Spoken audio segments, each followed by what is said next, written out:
irama berkemanusia, irikan lagu Si Bunga Tanjung, muzik Cak Lempong warisan bangsa, terus mekar budaya disanjung. Pergi ke hulu memetik bunga, bunga melor di tepi taman, warisan seni penyatu bangsa, Cak Lempong indah sepanjang zaman. Cantik bersusun bunga selasih, tampak mekar tepian cerami, sekala budi junjungan kasih, sudi bertanda ke majlis kami.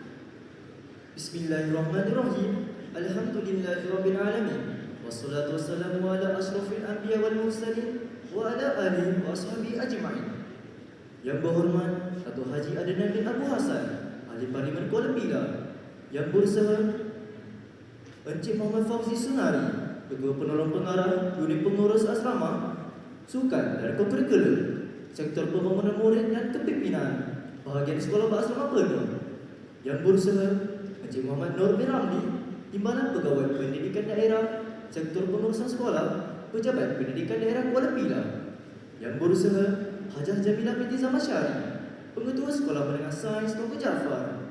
Yang berusaha Encik Nur Azhar bin Muhammad Syah, Pengurusi Majlis Pengetua Sekolah Berasrama Penuh Selatan, Ketua-Ketua Jabatan, Pengetua-Pengetua Sekolah Berasrama Penuh, Pengetua-Pengetua Sekolah Kuala Pilah, Barisan Guru Penolong Kanan, Wakil-wakil pengetua, barisan pegawai, barisan hakim, guru-guru pengirim, para guru, para peserta pertandingan muzik Cak Lempong, serta hadirin yang dihormati sekalian.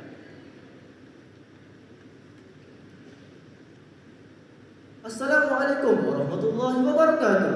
Selamat sejahtera dan salam SDJ maju sempurna.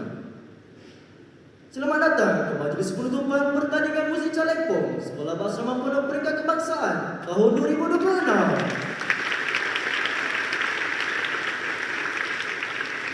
Hadirin dan hadirat yang dimuliakan, terlebih dahulu, marilah kita memanjatkan kesyukuran kehadrat Ilahi kerana dengan limpah kurnia dan rahmatnya, kita dapat berkumpul dalam majlis penutupan pertandingan muzik Cak Lempong Sekolah Berasrama Penuh Peringkat Kebangsaan tahun 2026. Hadirin sekalian, Cak Lempong merupakan salah satu khazanah muzik tradisional yang begitu unik, kaya dengan irama dan keindahan bunyi yang mampu menyatukan jiwa serta mencerminkan identiti budaya masyarakat kita. Pertandingan ini bukan sahaja menjadi medan persaingan sihat, malah menjadi platform untuk memartabatkan seni warisan agar terus subur dalam kalangan generasi muda. Majlis merakamkan setinggi-tinggi penghargaan dan terima kasih atas kesudian Yang Berhormat Datuk Haji Adnan bin Abu Hassan, Ahli Parlimen Kuala Pilah, kerana sudi melapangkan masa bersama-sama kita pada hari ini. Hadirin yang dihormati, bunga melor buah berangan, arung wangi di balik pintu. Marilah kita tundukkan pandangan bersama doa memohon restu. Bagi memohon keberkatan majlis kita pada hari ini, dipersilakan Saudara Ibrahim bin Azrul Hafiz untuk memimpin bacaan doa. Dipersilakan.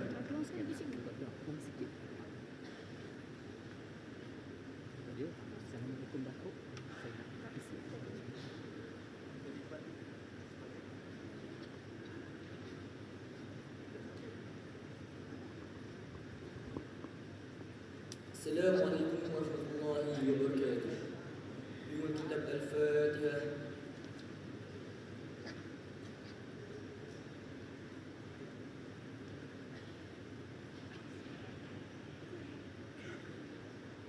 Bismillahirrahmanirrahim. Alhamdulillahirabbil alamin. Wassalatu wassalamu